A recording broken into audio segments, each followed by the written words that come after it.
지난주에 우리는 에베소서 4장 7절부터 16절까지 살펴보는 가운데 그리스도의 장성한 분량까지 자라야 한다는 사도 바울의 권면을 들을 수 있었습니다. 그리고 이제 4장 나머지 부분 오늘 포함해서 그 다음 25절부터 32절까지 해서 장성한 분량까지 자란 사람, 어떠한 사람인지 그리스도의 장성한 분량까지 자란 사람의 특징을 이야기합니다. 두 가지로 이야기하는데요. 하나는 개인적인 측면으로 자기 자신의 개인적인 측면으로서 옛사람을 벗어버리고 새 사람을 입게 된 것으로 설명합니다. 그것이 오늘 함께 나눌 말씀의 주제가 될 것이고요. 또 다른 하나는 다음 주에 살펴볼 것인데 이웃과의 관계에서 드러나는 특징들이 있습니다. 그리스도의 장성한 분량까지 자란 사람은 이웃과의 관계에서 이러하다라는 특징들이 있습니다. 그 부분은 다음 주에 살펴보게 될 겁니다. 오늘은 그리스도의 장성한 분량까지 자란 사람의 개인적인 변화, 개인적인 특징 무엇인지를 다루고 있습니다. 17절 말씀 보십시오. 같이 읽어보죠. 시작. 그러므로 내가 이것을 말하며 주 안에서 증언하노니 이제부터 너희는 이방인이 그 마음에 허망한 것으로 행함같이 행하지 말라. 이제부터 이방인처럼 행하지 말라라고 주문합니다. 이제부터 그렇게 행하지 말라. 즉 과거 그리스도의 장성한 분량까지 자라기 전의 삶과는 단절된 전혀 다른 삶을 살아야 된다라고 이야기하고 있는 겁니다. 그러면서 그때 어떤 삶이었는지를 사도 바울이 이야기해 줍니다. 그때의 삶은 마음에 허망한 것으로 행했다라고 사도 바울이 이야기하죠. 마음에 허망한 것. 마음에 허망한 것이란 이런 표현은요, 철학이라든가 종교라든가 혹은 자아의 실현 이런 걸 통해서 만족감을 얻거나 어떤 경지에 이르려고 하는 행위들을 말합니다. 이런 행위들은 참된 행복을 얻을 수 없는 것 당연합니다. 삶의 열매 당연히 맺을 수가 없습니다. 그래서 허망한 것이라고 그렇게 표현하고 있습니다. 사도 바울은 이제는 그리스도의 장성한 분량까지 자랐으니까 이제는 그런 과거에 쓸모없는 허망한 것, 그런 과거의 행위를 다시금 더 이상은 반복하지 말라라고 이야기합니다. 그런데 이 이야기를 뒤집어 놓고 생각하면 이제는 과거의 행동을 반복하지 말라라는 이야기는 반복할 수 있다는 것을 전제를 하고 있는 겁니다. 그리스도 예수의 피로 죄 문제가 해결됐습니다. 거듭난 새 사람이 되었습니다. 이게 복음입니다. 하지만 여전히 새 사람이 되었음에도 불구하고 죄 문제가 해결되었음에도 불구하고 여전히 이전에 살았던 삶의 방식들, 그 쾌락을 즐기는 그리스도인들이 있다는 겁니다. 있을 수 있다는 겁니다. 마치 애굽을 나온 이스라엘 백성들이 광야를 뚜벅뚜벅 걸으면서도 가나안을 향하여 걸어가면서도 어떻게 하죠? 여전히 계속해서 나온 애굽을 그리워하지 않습니까? 애굽의 삶을 그리워하지 않습니까? 그때 먹었던 것들 그리워하지 않습니까? 그것처럼 여전히 예수 그리스도의 피로 거듭나기 전의 삶을 그리워하는, 부러워하는 그리스도인들이 있을 수 있다는 겁니다. 왕자와 거지 이야기를 아마 아실 겁니다. 왕자가 된 거지는 신분은 왕자로 바뀌었지만 여전히 어떻게 살죠? 거지의 습성을 버리지 못하고 그런 금식기, 은식기 이런 게 아니라 손으로 막 음식을 집어먹고 그러지 않습니까? 거꾸로 거지가 된 왕자, 신분은 거지의 신분으로 길거리에 거지로 전락했지만 여전히 왕자일 때의 삶의 모습 습관을 버리지 못합니다. 예수 그리스도의 피로 죄 사함을 받았고 하나님의 자녀로 신분이 바뀐 우리들입니다. 그럼에도 불구하고 하나님의 자녀로 신분이 바뀐 우리임에도 불구하고 여전히 과거에 모습을 버리지 못하고 살아가는 이들이 있을 수 있다는 겁니다. 당시에 에베소 교회 성도들 중에도 있었고요, 오늘날 교회 성도들 중에도 있을 수 있다는 겁니다. 그런 이들을 향하여서 사도 바울이 이야기합니다. 이제부터는 과거에 그 허망한 모습으로 살아서는 안 된다고, 과거에 죄로 오염된 삶의 습관을 따라서 살아서는 안 된다고 강력하게 사도 바울이 도전하고 있는 겁니다. 주님 역시 누가복음 9장 62절에서 이렇게 말씀하십니다. 보십시오. 같이 읽죠. 시작. 예수께서 이르시되 손에 쟁기를 잡고 뒤를 돌아보는 자는 하나님의 나라에 합당하지 아니하니라 하시니라. 하나님의 나라를 위하여 쟁기를 잡았다면 더 이상 뒤를 돌아봐서는 안 된다는 겁니다. 그리스도인으로 변화되었다면, 신분이 바뀌었다면 그리스도인답게 새로운 신분에 맞게 살아야 된다는 겁니다. 무엇답게 산다는 것, 결코 쉬운 일이 아닌 것 같습니다. 목사답게, 성도답게, 집에서는 가장답게, 아내답게, 부모답게, 자녀답게 산다는 것 결코 쉽지 않습니다. 대통령답게, 법조인답게, 성직자답게, 혹은 외교관답게 참 어렵습니다. 어렵기 때문에 문제가 생기곤 합니다.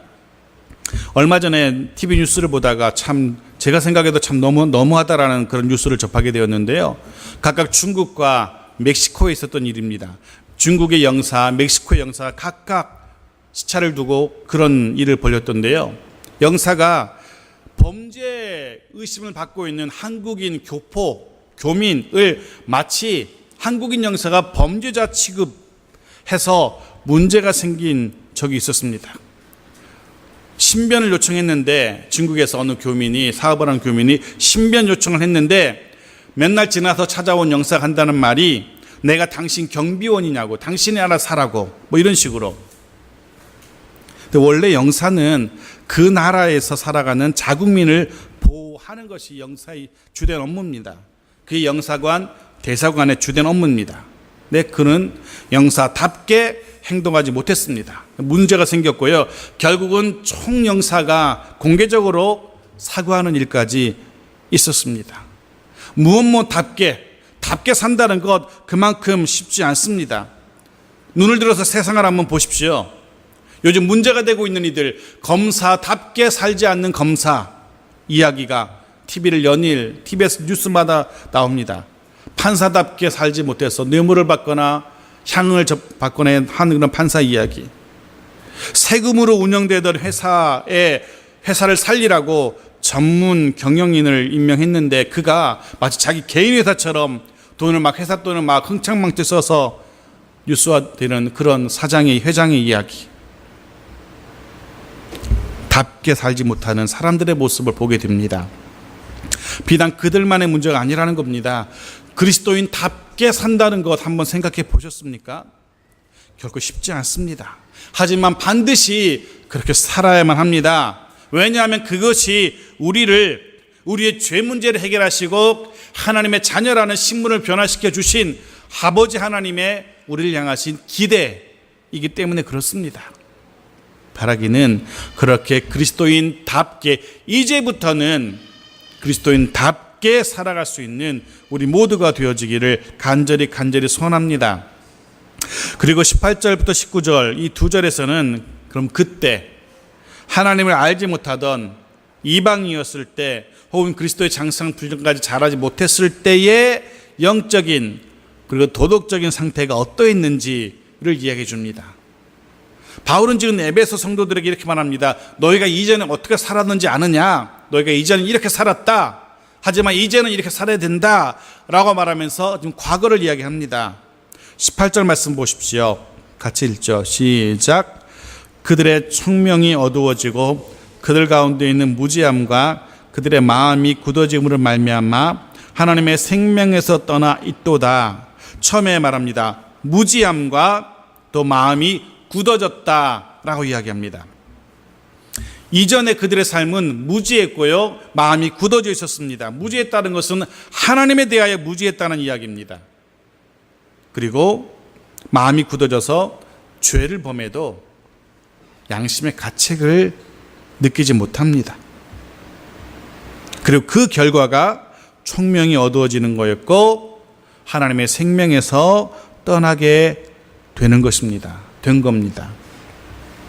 아무리 많은 세상적인 지식을 쌓는다 할지라도 하나님에 대해서 알지 못한다면, 하나님을 모른다면 영적인 어두움에 뒤덮일 수밖에 없는 겁니다. 아무리 세상의 철학과 사상과 과학과 문명과 문화에 정통해진다 할지라도 하나님에 대해서 알지 못한다면 생명력을 잃게 됩니다. 세상 사람들은 자신의 많은 지식을 자랑합니다. 우리를 향하여 그렇게 말합니다. 있지도 않은 신을 섬긴다고, 우리를 이성적이지 못하다고, 어리석다고 조롱합니다. 보이지도 않는, 있지도 않은 신을 섬긴다고, 그런 정성을 들인다고 우리를 조롱합니다. 하지만 아닙니다. 그들의 눈이 어두워져서 살아 역사하신 하나님을 보지 못하고 있는 겁니다. 우리가 어리석은 것이 아니라 그들의 눈이 어두워진 거, 그들이 어리석은 겁니다. 있는 것을 보지 못하는, 살아계신 하나님을 보지 못하는 어리석은 자들이 바로 그들인 겁니다. 하긴 우리도 이전에는 그런 영적인 소경들이었습니다. 하지만 성령 하나님께서 우리의 어두워진 눈을 뜨게 해주셨고 해서 우리는 하나님의 은혜를 볼 수 있고 분별할 수 있는 자가 된 겁니다. 우리 주변에, 우리 가족 중에, 친지 중에 아무리 복음을 이야기해도 알아듣지 못하는 이들이 있다면 그를 향하여서 왜 그렇게 어리석게 사느냐고 화를 낼 것이 아니라 그의 눈이 가려지고 그의 귀가 가려져서 들어도 보아도 깨닫지 못하는 그들을 오히려 불쌍히 여겨야 되는 겁니다. 그리고 그들에게 다가가서 살아계신 하나님을 들려주고 보여줄 수 있어야 합니다. 내 삶을, 우리 삶을 변화시켰고 지금도 나와 함께 하시는 그분을 보여주고 들려주어야 하는 것이 우리들의 사명인 겁니다. 또 한 가지, 그들은 하나님의 생명에서 떠나 있었습니다. 하나님의 생명이라는 것은요, 예수 믿는 자들에게 주어지는, 우리에게 주어지는 영원한 생명을 이야기합니다. 거꾸로 이야기하면 하나님을 알지 못하던 이방인들, 그들은 마음이 굳어진 자들이었고 무지한 자들이었고 전국에는 영원한 생명을 소유하지 못한 자들이었던 겁니다. 마치 가지가 댕강 잘려서 꽃병에 꽂혀 있는 한 송이 장미꽃처럼 마치 살아있는 것처럼 보이지만 실제로는 죽은 것이고 실제로는 시들어가고 있는 생명입니다. 그처럼 하나님을 알지 못하던 이방인들은 영원한 생명에서 멀어져 있었던 자들입니다. 주님의 말씀을 들어보십시오. 요한복음 6장 53절입니다. 같이 읽죠. 시작. 예수께서 이르시되 내가 진실로 진실로 너희에게 이르노니 인자의 살을 먹지 아니하고 인자의 피를 마시지 아니하면 너희 속에 생명이 없느니라. 너희 속에 생명이 없느니라. 어떤 자가 생명이 없습니까? 인자의 살, 인자의 피를 먹고 마시지 않는 자. 먹고 마신다는 이야기는요, 친밀한 교제를 이야기합니다. 실제로 살을 뜯어먹고 피를 마신다는 그런 의미가 아니라 친밀한 교제를 의미합니다. 우리는 주님과 이미 친밀한 교제를 나누고 있는 자들입니다. 그러기에 우리는 영원한 생명을 소유한 자들입니다. 하지만 그렇지 못한 자들, 여전히 세상에 속해 있고 여전히 그리스도 예수를 알지 못하는 이들, 주님과의 친밀한 교제를 나누지 못하고 있는 이들, 그들은 생명이 없느니라.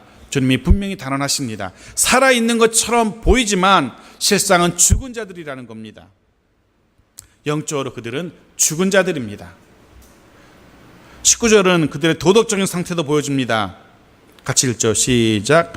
그들이 감각 없는 자가 되어 자신을 방탕에 방임하여 모든 더러운 것을 욕심으로 행하되.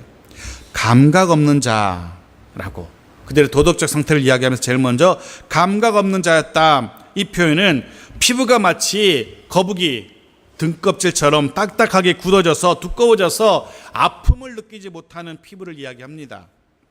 이 표현을 마음에 적용해서 죄에 대해서 전혀 가책을 느끼지 못하는, 죄를 범하고도 그것이 죄인지도 알지 못하고 죄를 범하고도 그 죄 때문에 자기가 죄를 지었다는 것 때문에 괴로워하지도 않고 슬퍼하지도 않는 상태를 이야기합니다. 도덕적으로 둔감해진 상태를 말하죠. 사실은 인간은 원래 이런 존재가 아니었습니다. 로마서 1장 19절 말씀 같이 읽겠습니다. 시작. 이는 하나님을 알만한 것이 그들 속에 보임이라 하나님께서 이를 그들에게 보이셨느니. 하나님을 알만한 것, 예수 그리스도를 구주로 영접하지 않은 세상 사람들도 얼마든지 하나님을 알만한 것이 그들의 속에 있었답니다. 왜냐하면 이 땅의 모든 사람들은 하나님의 형상으로 지음받은 존재들이기 때문에 해서 하나님을 알만한 것이 그의 마음속에 심겨져 있었습니다. 그것이 기본적인 양심이라는 겁니다. 모든 인간에게 동일하게 주어진 양심이라는 것. 요한복음 8장 9절 보십시오. 같이 읽죠. 시작. 그들이 이 말씀을 듣고 양심의 가책을 느껴 어른으로 시작하여 젊은이까지 하나씩 나가고 오직 예수와 그 가운데 섰는 여자만 남았더니. 가늠한 여인을 잡아다 놓고 돌로 쳐야 할지 말지를 묻는 그때 주님이 말씀하셨죠. 죄 없는 자가 먼저 돌로 치라고. 그때 이렇게 성경은 고백합니다. 양심의 가책을 느껴. 적어도 이들은 아직까지 양심이 남아있는 자들이었습니다.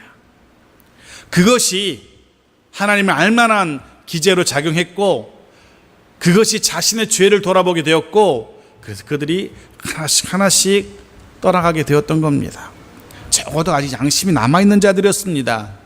하지만 이들이 습관적으로 그리고 반복적으로 그 죄를 범하다 보면 어떻게 됩니까? 양심이 그 기능을 상실하게 되는 겁니다. 기능만 상실할 뿐이 아니라 나중에는 오히려 그 죄를 기뻐하고 오히려 그 죄를 즐기기까지 되는 겁니다. 그 죄를 지으면서 희열도 느끼게 되는 겁니다.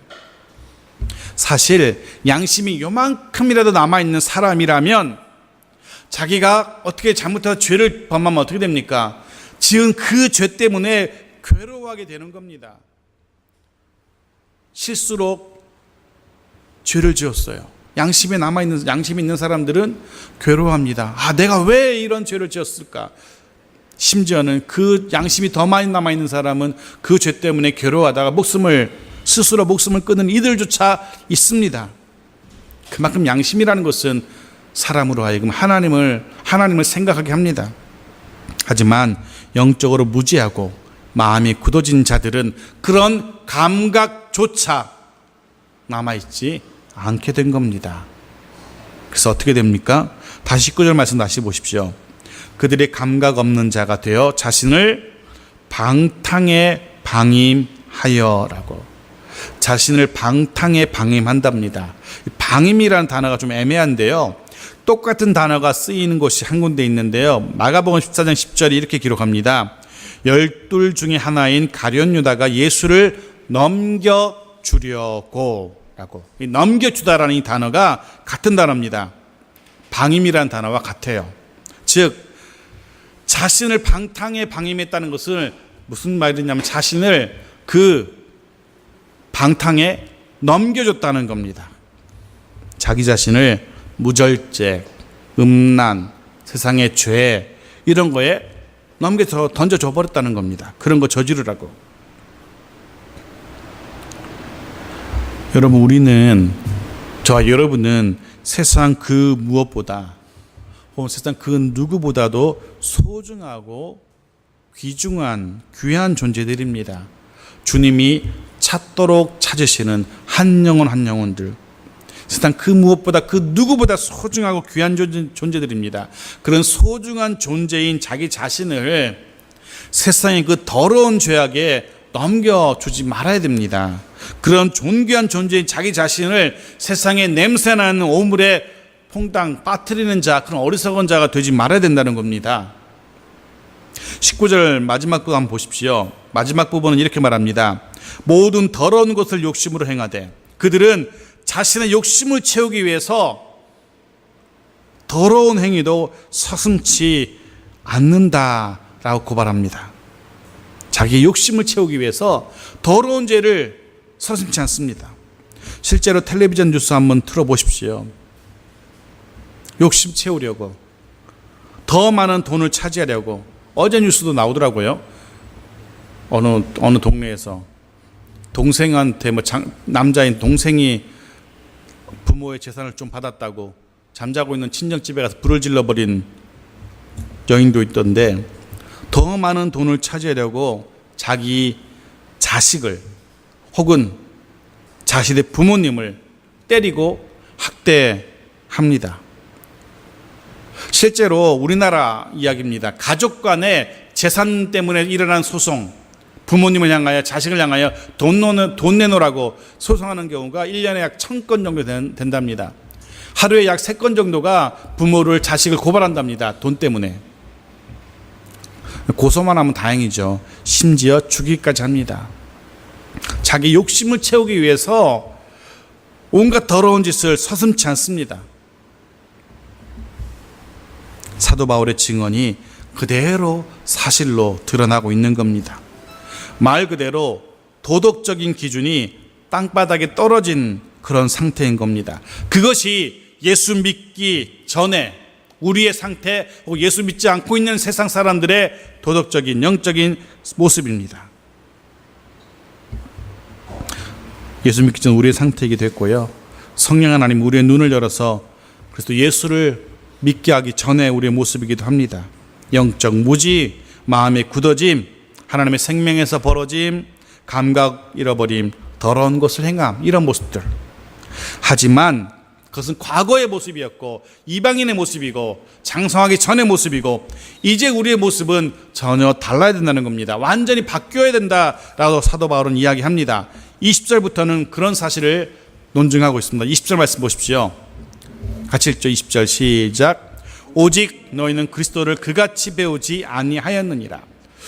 우리말에서는 오직이라고 번역했는데 이걸 왜 오직으로 번역했는지 모르겠는데, 원문은요 그러나랍니다. 그러나라는 단어입니다. 그러나 이방인들은 이렇게 살지만, 예수 믿기 전은 이랬지만, 그러나 너희는 이라고 사도 바울은 이야기합니다. 너희는, 예수 그리스도의 피로 거듭난 너희는, 우리는, 교회 지체는, 하나님을 알고 하나님의 백성이 된 우리는 그리스도를 그렇게 배우지 않았다. 그리스도에게서 그렇게 배우지 않았다. 그리스도를 그렇게 배우지 않았다 이야기합니다. 그리스도를 배운다는 것, 무슨 의미겠습니까? 그리스도를 배운다. 그리스도를 알게 되고 그리스도를 닮아가는 우리들입니다. 우리는 그리스도를 배워서 알게 된 것 아닙니다. 책을 읽으면서 그리스도가 이렇구나, 그래서 알게 된 게 아닙니다. 그런 지식을 통해서 알게 된 게 아닙니다. 그런데 구별해야 될 게 좀 있습니다. 단순히 그리스도에 대한, 그리스도에 관한 지식을 배운 자들은 아닙니다. 물론 우리는 사람을 통하여 성경 말씀을 통해 배웁니다. 하지만 그 지식은 단순히 머리만을 채우는 지식이 아니라는 겁니다. 삶 속에서 그리스도의 인격을 닮아가게 하는 배움이라는 겁니다. 배우긴 배웁니다. 사도 바울의 말처럼 그같이 배우지 아니하였느냐, 그같이 배우다, 배우긴 배웁니다. 하지만 그 지식만 채우는 배움이 아니라 우리 인격이 바뀌는 그런 배움인 겁니다. 그리스도를 알게 되는 배움은요, 반드시 우리의 인격을 변화시키고 우리의 삶을 변화시키게 마련입니다. 예수 그리스도에 대한 참된 지식은 우리의 삶에서, 삶을 통하여 드러납니다. 예수 그리스도에 대한 참된 알은 우리로 하여금 삶이 변화되도록 인도합니다. 성경에는 그런 이들이 많이 나옵니다. 우리가 알고 있는 세리였던 마태, 그리고 예수를 알고 나서 그의 삶이 완전히 바뀌지 않았습니까? 역시 세리장이었던 삭개오, 그 역시 예수를 알게 되고 그의 삶이 완전히 변화되는 것을 성경은 우리에게 말해주고 있습니다. 예수 그리스도를 제대로 배운 자라면, 제대로 알게 된 자라면 삶이 바뀔 수밖에 없는 겁니다. 이전과는 다른 삶을 살 수밖에 없는 겁니다. 여러분 어떻습니까? 그리스도를 제대로 배워서 삶이 바뀌어 가고 변화되어 가고 있는지요? 다음 주에 다시 반복해서 말씀드릴 주제이긴 하지만, 초기에 들어온 한국교회, 선교사님이든 한국교회가 혹은 6.25 전란 후에 한국교회가 잘못한 것 중에 하나가 있다면, 한국교회의 큰 실수 중에 하나는 구원의 커트라인을 이만큼 낮춰놨다는 겁니다. 말 그대로 교회 나오기만 하면, 시간이 좀 지나면 학습 주고 세례 주고 넌 구원 받았어 라고 도장을 찍어줍니다. 과연 그가 예수를 배워서 그의 삶이 바뀐 구원의 증거가 있느냐 없느냐는 따지지도 않고 묻지도 않았습니다. 누구 무슨 선녀처럼 묻지도 않고 따지지도 않고 시간만 좀 지나면 학습 주고 세례 주고 당신은 이제 구원 받았습니다 하고 도장을 찍어줬습니다. 구원의 커트라인을 너무 낮춰놨어요. 구원받은 자의 삶의 열매가 있느냐 없느냐, 그의 삶이 변화되었느냐 변화되었지 않았느냐는 아무도 상관도 하지 않습니다.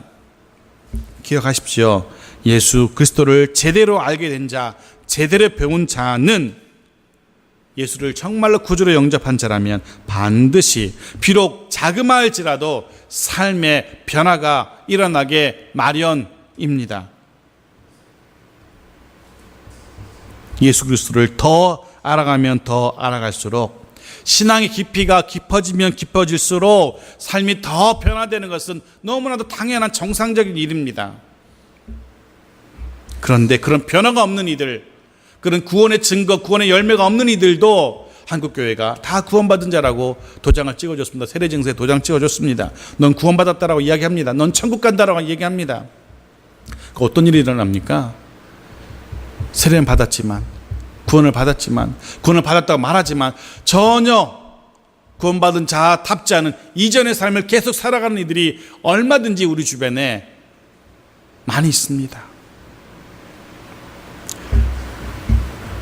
그렇게 변화된 자들의 모습을 22절은 또 이렇게 말합니다.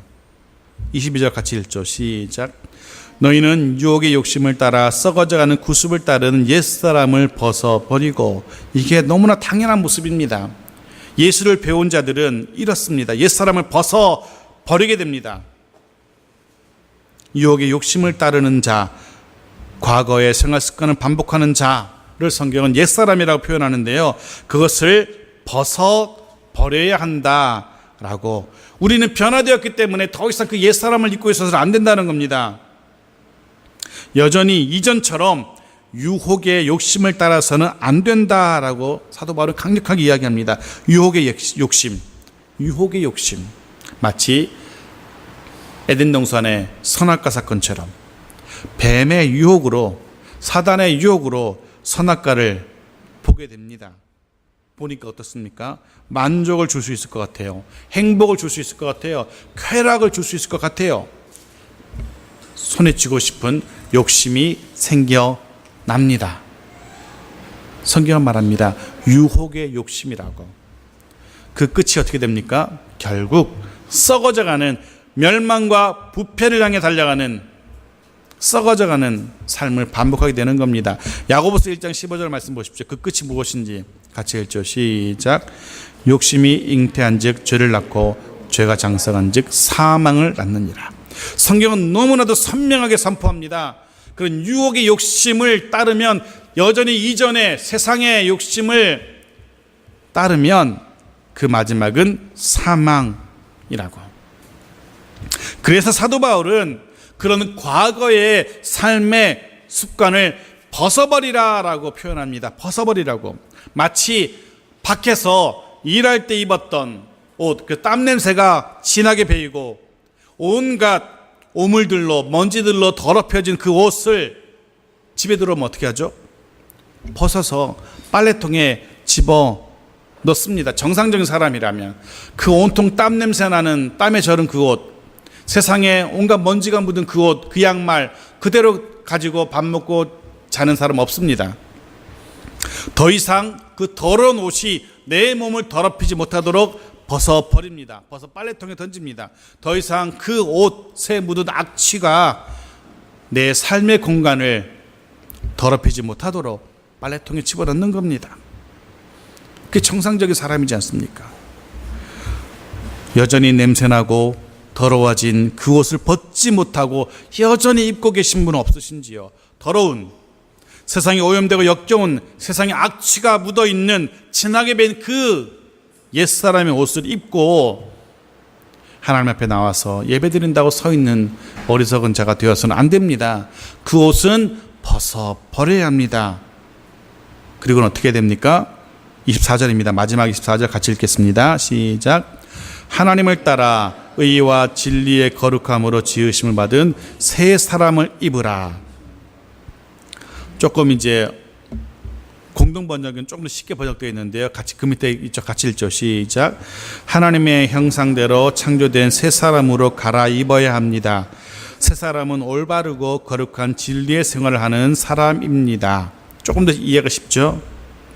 이제는 새 사람을 입어서 올바르고 거룩한 진리의 생활을 해야 합니다. 그 사람은 하나님의 형상대로 창조되었던 그 모습입니다 라고 이야기하는 겁니다.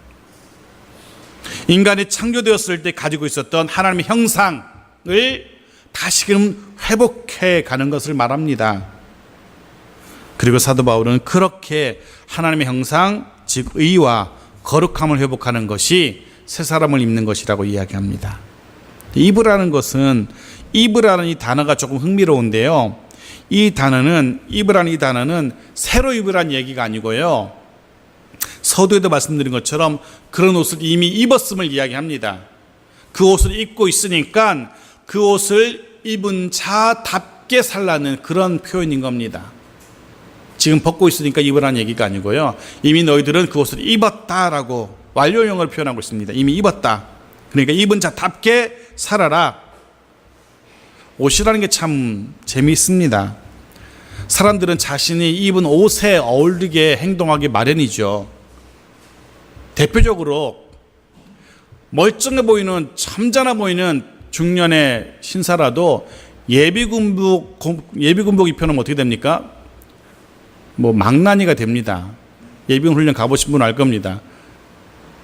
점잖은 사람들이, 회사에서 중력 있는 이런 높은 사람들도, 지위 있는 사람들도 예비군복 입혀놓으면요 막 휘파람 불어대고 시켜도 제대로 하지도 않고, 그런 한참 후배들이 아무리 시켜도 절대로 고지고대로 안 합니다. 굳이 삐딱하게 합니다.